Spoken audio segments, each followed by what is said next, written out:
Sir నమస్తే అండి. నమస్తే సార్. ఏం పేరు సార్ మీ పేరు? నా పేరు తాళూరు సతీష్ అండి. ఊరి పేరు ఎర్రమాడు అండి, తిరువూరు మండలం, ఎన్టీఆర్ జిల్లా. మేము 4 ఎకరాలు తోట వేసాం సార్. కానీ ఈ సంవత్సరం పోయిన సంవత్సరం కన్నా దారుణంగా ఉందండి, అసలు బాగోలేదు సార్. మరి పోయిన సంవత్సరం ఎంత అమ్మింది? పోయిన సంవత్సరం 22,000 అమ్మింది సార్, ఇప్పుడు 13,000 అంటున్నారండి. అదే 4 ఎకరాలు వేసాం సార్.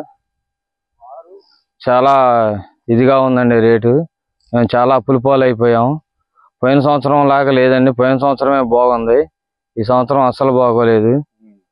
మరి రైతులను ఆదుకోవడానికి రైతు భరోసా ఇస్తా అన్నాడు, అసలు ఏమీ లేదండి. రైతు భరోసా రాలేదు, ఏమీ రాలేదు సార్. పోయిన సంవత్సరం అంత ముందు 3 సంవత్సరాలు ఉంది, కానీ ఈ సంవత్సరం లేదండి. అసలు రైతు భరోసా అనేది రాలేదు.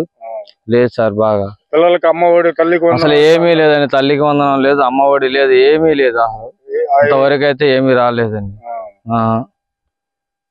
మిర్చి ఒకటే వేసారు, పత్తి వేసామండి. పత్తి కూడా ఏమీ లేదు సార్. పత్తి రేట్ ఎలా ఉంది? పత్తి రేట్ ఇప్పుడు ఎలా ఉంది? ఇప్పుడు ఎలా ఉంది? గతంలో కన్నా దారుణంగా ఉందండి. గతంలో 7,000 6,000 అమ్మేది, ఇప్పుడు మరీ 4,000 5,000 అట్లా అడుగుతున్నారండి.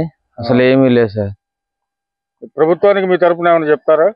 ఏముంది సార్, ఇదే సార్ ఇప్పుడు బాధ మాకు. పోయిన సంవత్సరం కన్నా ఈ సంవత్సరం బాగా దారుణంగా ఉంది. రేటు కూడా లేదు, మందుల కొట్లో మందులు పెట్టుబడి ఎక్కువైపోయింది. ఈ రేటు అనుకూలంగా లేదు. మేము చాలా అప్పుల పాలైపోయి బాధపడుతున్నాం సార్. చాలా ఇదిగా ఉందండి ఈ సంవత్సరం.